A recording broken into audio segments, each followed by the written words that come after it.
जय जय श्री राधे। आपका स्वागत है हमारे चैनल मंगल ज्ञान दर्पण में। साथियों, रोजाना की तरह आज भी हम आपके लिए एक नई कहानी लेकर के आए हैं। मुझे उम्मीद है ये कहानी आपको जरूर पसंद आएगी। और जो मेरे नए साथी मेरे चैनल से जुड़े हैं उनसे निवेदन करूंगा मेरे चैनल को सब्सक्राइब अवश्य कर दें। साथियों, एक ये छोटी सी कहानी है।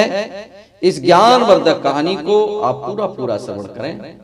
पूरा श्रवण करने से ही हमें पूर्ण ज्ञान की प्राप्ति होगी। साथियों, एक बहुत बड़ा किसान था और उस किसान के एक बेटा था। उस बेटे का नाम था दुर्गादास। दुर्गादास बहुत आलसी व्यक्ति था और दुर्गादास के माता पिता ही उनकी खेती की, गौशाला की देख रेख किया करते थे। और वह दुर्गादास के पिता बहुत बुजुर्ग हो चले थे, इसलिए उनका स्वर्गवास हो गया। माता पिता के स्वर्गवास के बाद दुर्गादास के ऊपर घर की पूरी जिम्मेवारी आ गई। खेती की जिम्मेवारी, गौशाला की जिम्मेवारी आने के बाद भी दुर्गादास में कोई सुधार नहीं आया, क्योंकि दुर्गादास बहुत ही आलसी व्यक्ति था। वह न अपने खेत देखने जाता था और न खलियान को, और अपनी गाय भैंसों की भी वह खोज खबर नहीं रखता था। साथियों, दुर्गादास अपने सामान की भी देखभाल नहीं करता था। वह सब कार्य नौकरों से ही कराता था और नौकरों पर ही छोड़ देता था। उसके आलस और कुप्रबंध से उसके घर की व्यवस्था धीरे धीरे बिगड़ गई। दुर्गादास को खेती में नुकसान होने लगा। दुर्गादास को डेयरी में भी नुकसान होने लगा, क्योंकि उनकी गाय दूध देना धीरे धीरे कम हो गई और घाटा ही घाटा होने लगा।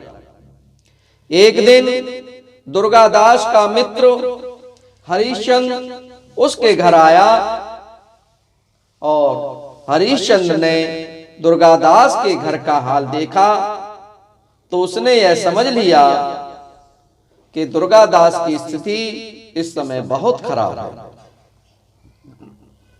और मैं अगर दुर्गादास को कुछ समझाऊंगा तो उसकी समझ में कुछ भी नहीं आएगा। इसलिए मुझे कुछ ना कुछ ऐसा उपाय करना चाहिए जिससे कि दुर्गादास की हालत और घर की स्थिति ठीक हो जाए। साथियों,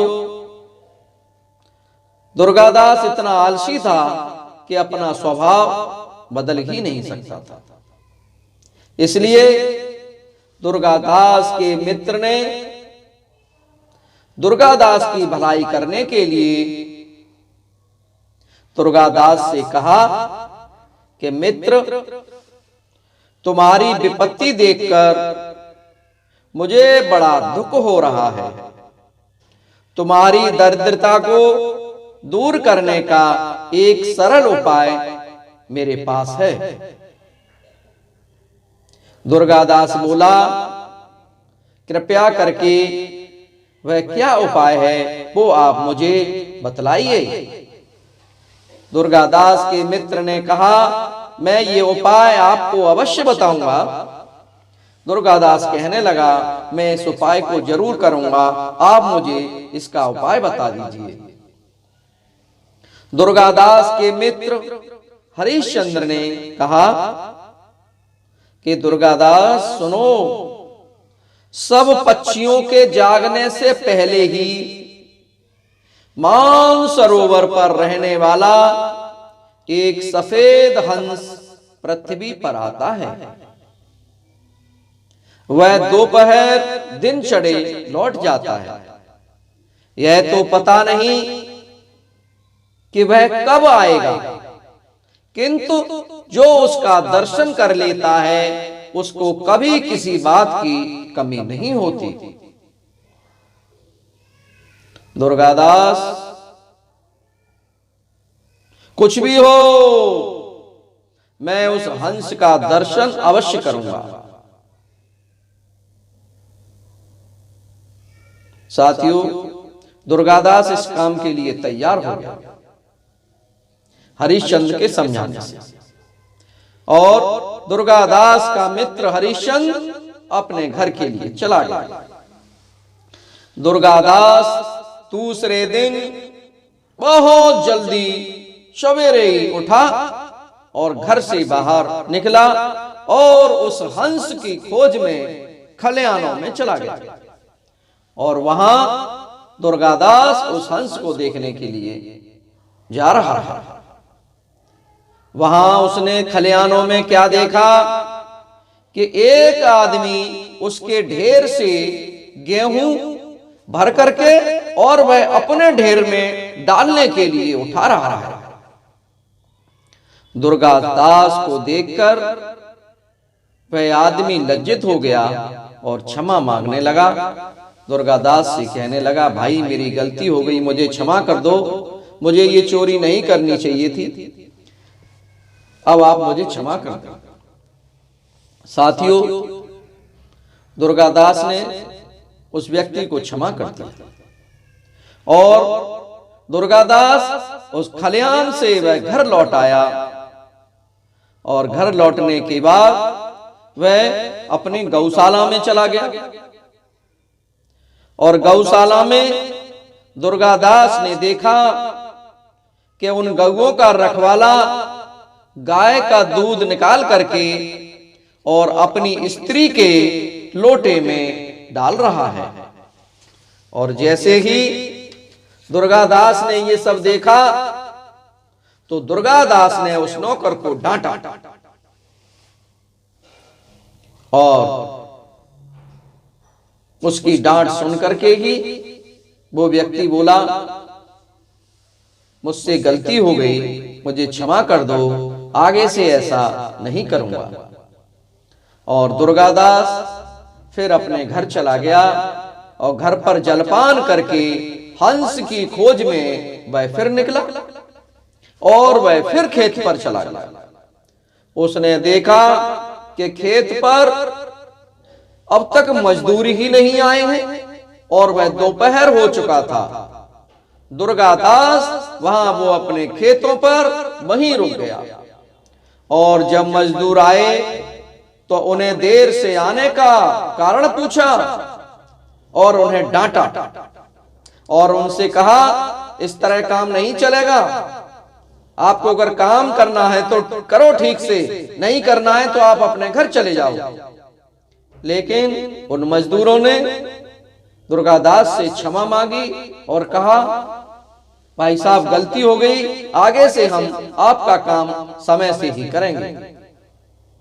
साथियों, दुर्गादास सफेद हंस की खोज में प्रतिदिन सवेरे उठते और घूमने के लिए निकल जाते। अब तो उसके नौकर ठीक काम करने लगे, उसके यहाँ खेतों में चोरी बंद हो गई, गौशाला में दूध की चोरी बंद हो गई।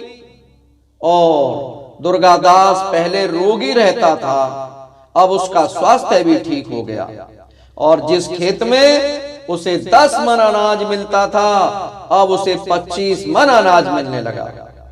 गौशालों से दूध बहुत अधिक आने लगा, जो कि ये कहते थे कि अब गाय दूध ही नहीं देती हैं, वहां भी बहुत सारा दूध आने लगा।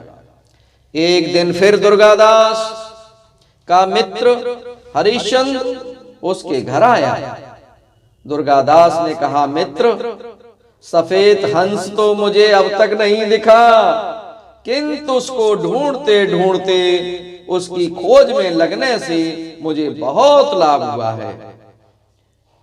दुर्गादास का मित्र हरिश्चंद्र हंस पड़ा और बोला, परिश्रम करना ही तो वह सफेद हंस है।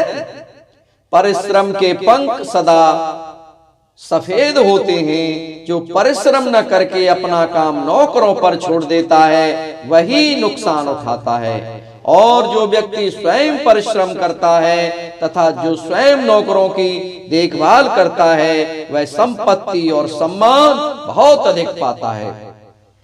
साथियों, एक मित्र ने अपने मित्र का दुख नहीं देखा गया और उसने अपने मित्र को समझाया और उसके समझाने से ही वह मित्र आज बहुत ही बड़ा सेठ बन गया। और साथियों, परिश्रम करना बहुत आवश्यक है।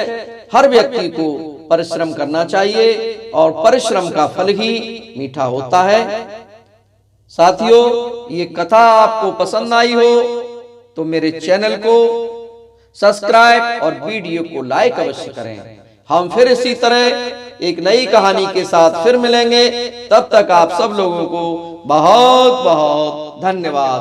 बोलिए श्यापत रामचंद्र भगवान की जय, पवन सुत हनुमान की जय। जय जय श्री राधे श्याम।